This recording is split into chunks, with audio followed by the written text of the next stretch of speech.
Team India యువ సంచలనం Vaibhav Suryavanshi cricket ప్రపంచాన్ని తన బ్యాటింగ్తో ఫిదా చేస్తున్నాడు. కేవలం 14 ఏళ్ల వయసులోనే క్రికెట్పై తన ముద్ర వేసి ఫ్యూచర్ స్టార్గా కితాబులు అందుకుంటున్నాడు. ఐపీఎల్ 2025 నుంచి తన బ్యాటింగ్ విధ్వంసం ప్రారంభించిన ఈ బీహార్ కుర్రాడు ఏడాది లోపునే తన విధ్వంసకర బ్యాటింగ్తో ప్రపంచ క్రికెట్ని తన వైపు తిప్పుకున్నాడు. అండర్-19 cricket tourney, Vijay Hazare trophy, Ranji trophy, Syed Mushtaq Ali trophy ఇలా టోర్నీ ఏదైనా వైభవ్ తన సంచలన ఇన్నింగ్స్లతో టాక్ ఆఫ్ ది టౌన్గా మారాడు. ఇటీవలే ముగిసిన అండర్-19 వరల్డ్ కప్ ఫైనల్లో ఇంగ్లాండ్పై సూర్యవంశీ కేవలం 80 బంతుల్లోనే 175 పరుగులు చేసి సింగిల్ హ్యాండ్తో టీమిండియాకు వరల్డ్ కప్ అందించాడు. ఇంత బిజీగా క్రికెట్ ఆడుతూ వైభవ్ తన చదువును పక్కన పెట్టే ఆలోచనలో ఉన్నట్టు తెలుస్తోంది.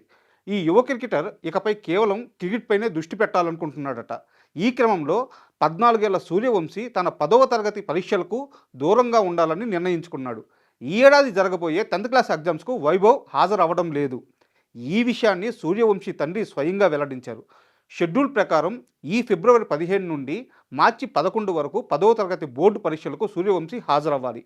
అయితే సూర్యవంశీ తండ్రి తన కొడుకు 10th క్లాస్ ఎగ్జామ్స్ రాయడం లేదని, క్రికెట్ పైనే పూర్తిగా ఫోకస్ ఉంటుందని చెప్పుకొచ్చారు. సూర్యవంశీ బీహార్ రాష్ట్రంలో తాజ్పూర్లోని మోడిస్ట్ స్కూల్లో చదువుతున్నాడు.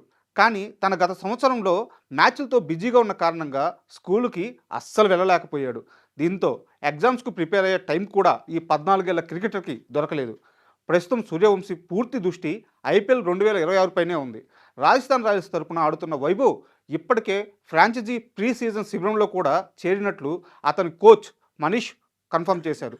వరల్డ్ కప్ తర్వాత మార్చి 26 నుంచి ఐపీఎల్ 2026 ప్రారంభమవుతుంది. గత సీజన్లో తన బ్యాటింగ్తో దంచుకొట్టిన వైభవ్పై రానున్న ఐపీఎల్లో భారీ అంచనాలే ఉన్నాయి.